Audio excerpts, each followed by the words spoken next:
Hello everyone, welcome to Advanced English Conversation 2. It's a shame we can't meet at school because of the coronavirus emergency.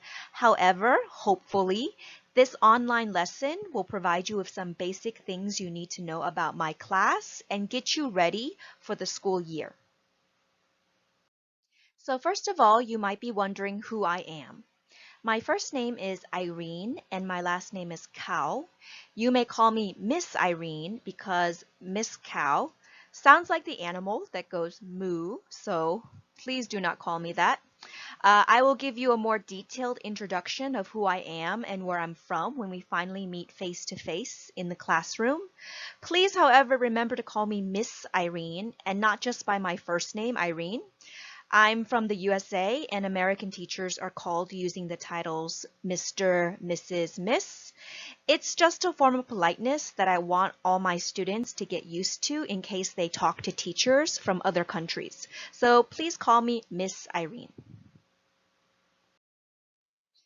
For this lesson today, you won't need much. Just have the following two things. Number one is the syllabus. And number two is just a pen or pencil in case you want to write anything down. Okay, you have those things? If you do, let's begin. This lesson is going to cover a lot of things on the syllabus. The syllabus contains extremely important information about class assignments, exams, speeches, etc. We won't go over every single thing on the syllabus. I trust you to read the entire syllabus on your own, but I will focus on things that I want to emphasize for my class. First of all, you can see that listed on the syllabus, there's a section called goals. These goals are very similar to the ones written on Miss Dominica's syllabus last year, so nothing on that list should be very surprising. However, I want to tell you my teaching philosophy, which is language is a muscle. What do I mean by language is a muscle? Well, if you don't work out a muscle, it becomes weak. And if you do exercise a muscle, of course, it becomes very strong.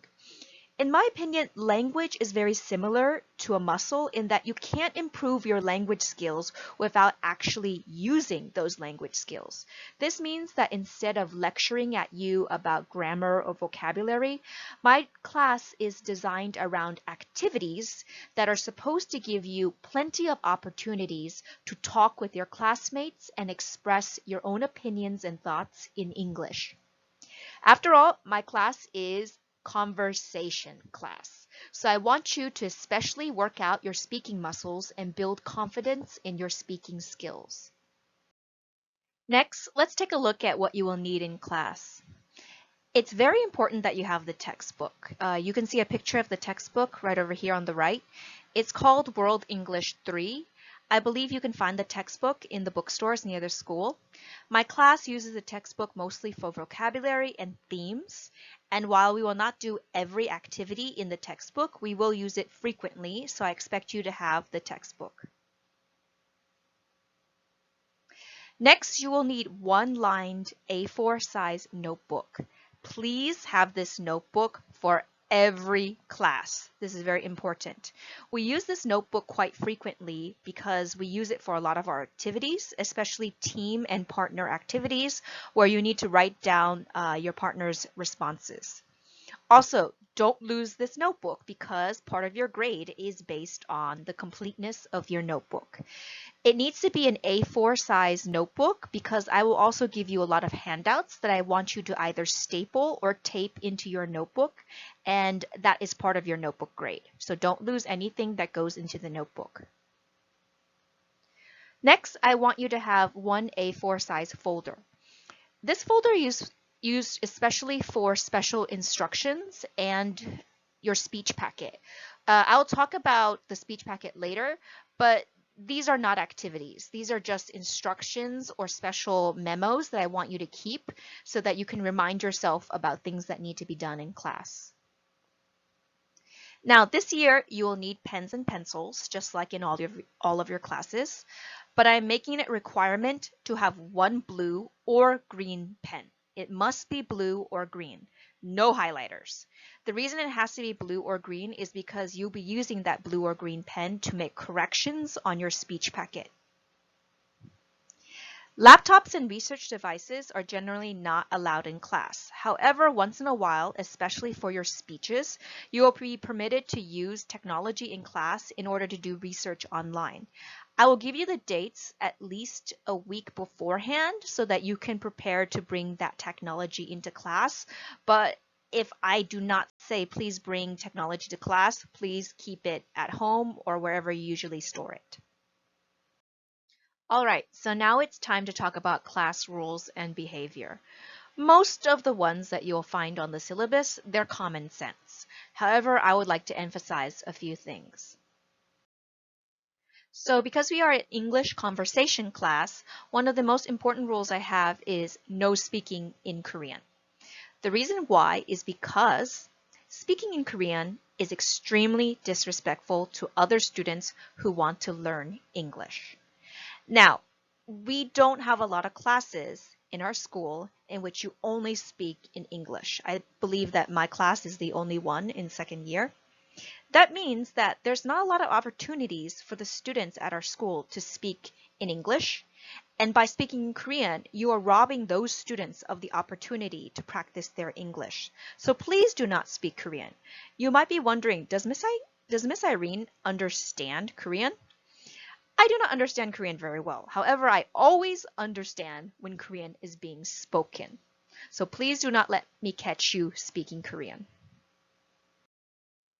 Okay, we are going to talk about sleeping in my class.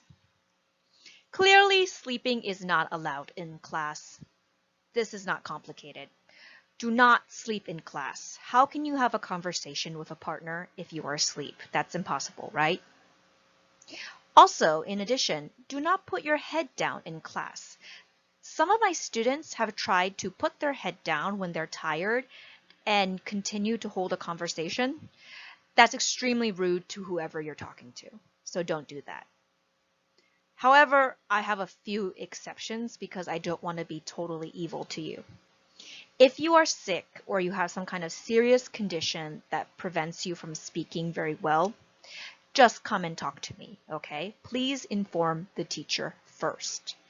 If I have assessed that you're in no condition to speak or you need to go to the clinic, I will either excuse you from class or I'll let you put your head down briefly in class. If you are given permission to put your head down, you are still responsible for the work you miss. So make sure that you understand that if you're not feeling well in my class. Next, we will talk about being tardy or being absent.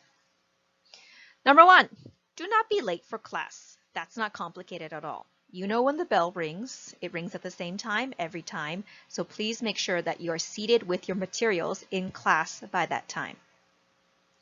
Also, have all of your materials ready on your desk by the time the bell rings, especially the notebook and the textbook.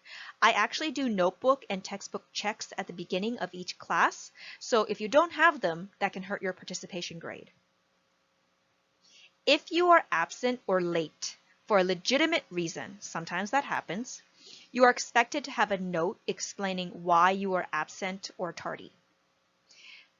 Some of my students get really sick and they have to go to the clinic, which is downstairs.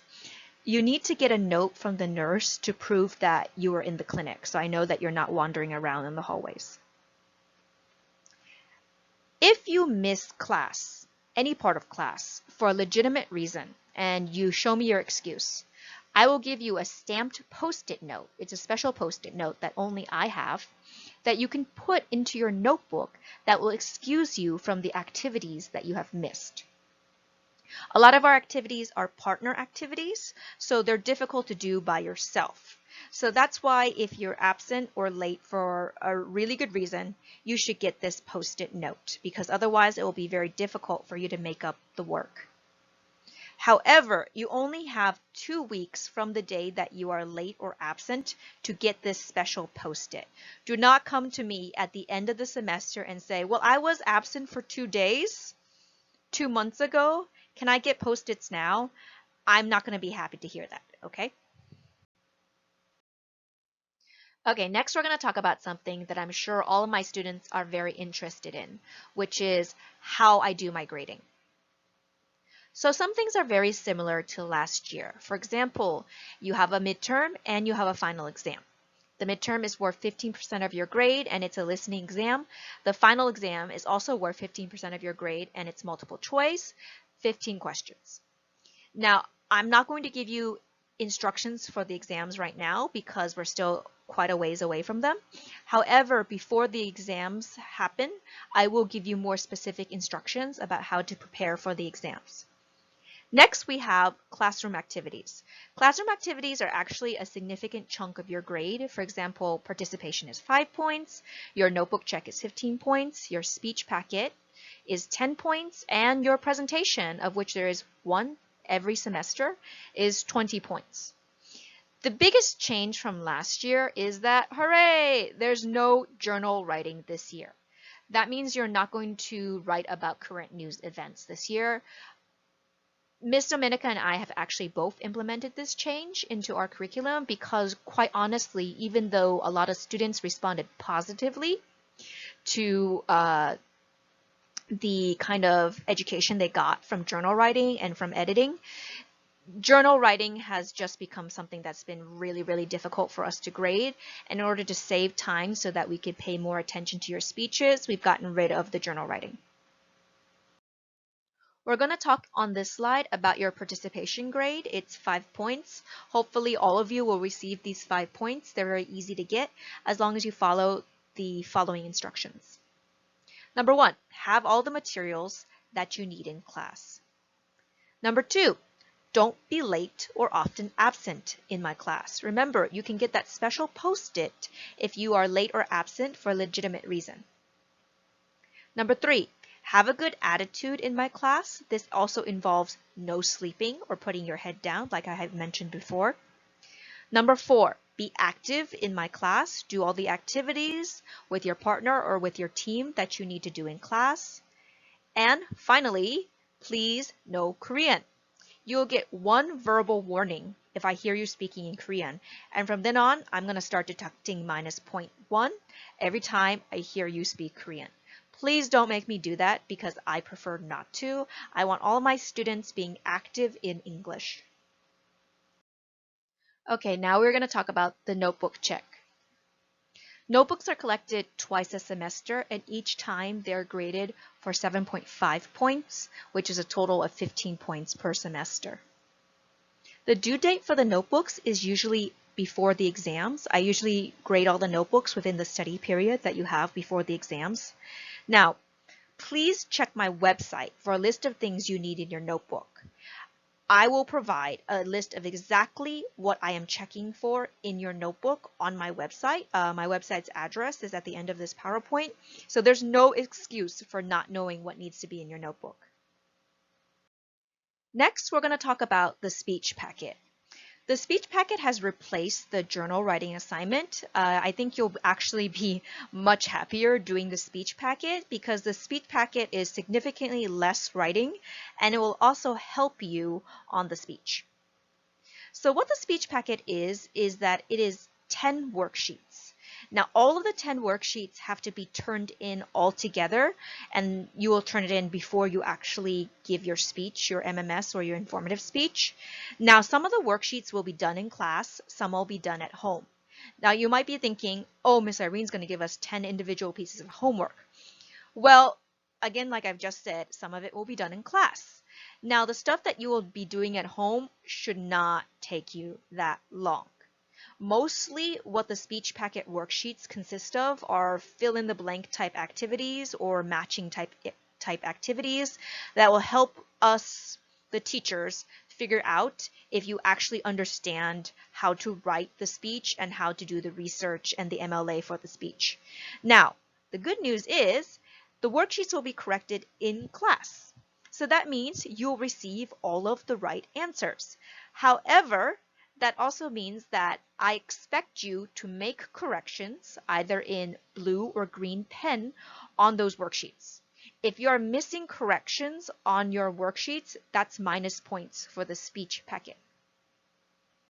So students in my class usually worry a lot about the speeches. It is 20 points, which is a larger part of your grade. However, I will do my best to make sure that you are as prepared as possible for these speeches. You have 2 research speeches, 3 minutes each, one in spring and one in fall. Now, the spring one is the persuasive speech. That's right. It's the MMS speech. And in fall, you're doing an informative speech. Now, the format for your informative speech is quite different from what you learned from Miss Dominica last year. I will give that information out next semester. However, I give very thorough instructions for both speeches, and if you follow those instructions, then you'll probably succeed at your speech. I actually have talked to many students who were really stressed out about the speeches in my class. However, they've also found it one of the most rewarding things that they've done in my English conversation class. Now, something that might be familiar to you is the MLA citation part of the speeches. We will review MLA citations, and actually I'll go a little bit more in depth about how to research correctly and efficiently for your speeches. Quizzes. There are no quizzes unless everyone in class is behaving in a way that is just terrible. So I do not give quizzes regularly. However, I will give them if I find the behavior in the class to be really appalling. Now, I want to tell you something. In all my years of teaching at Day 1, I have never had to give any quizzes to my classes because I tend to have very good students, and I expect that you guys will also be very good students this year. If there are quizzes, I will give them in advance, but do not make me give them to you.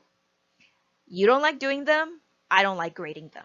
So behave well as a class, and you won't get any quizzes.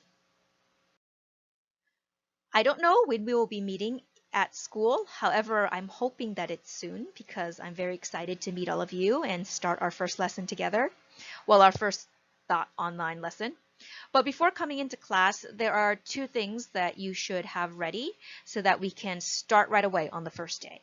Now, the first thing is you need your materials, so please try to purchase the textbook and get yourself an A4 size notebook before our first class together at school. And next is, because you have the document, the file for the syllabus, please print that out and sign it. We're actually going to stick it into your notebook, and I'm going to ask you if there are any questions about the syllabus, the grading, my expectations in class. One of the last things I want to talk about is my website. That's the address for my website. There is a password for the website, and I will give you the password in class on the first day of class. And the reason why I'm not giving it now is because this video is public and I don't want random people accessing my website. But once the website is accessible to you, you will find it very useful. You can download handouts, PPTs, you can find links to the videos we've watched in class, and you can also ask questions anonymously if you don't want to put your name on a question, I guess. It's actually quite a useful resource. My students have said in the past that they've really liked it. So by now, you probably might have a few questions. That's great. I love questions. If you have questions, please bring them to the first day of class with me and ask them to me in front of the class or in private. I will do my best to answer them and help you succeed, hopefully, in my class. So this is the end of the video. I hope that you have enjoyed it and found it useful. I will see you on the first day of class. Bye.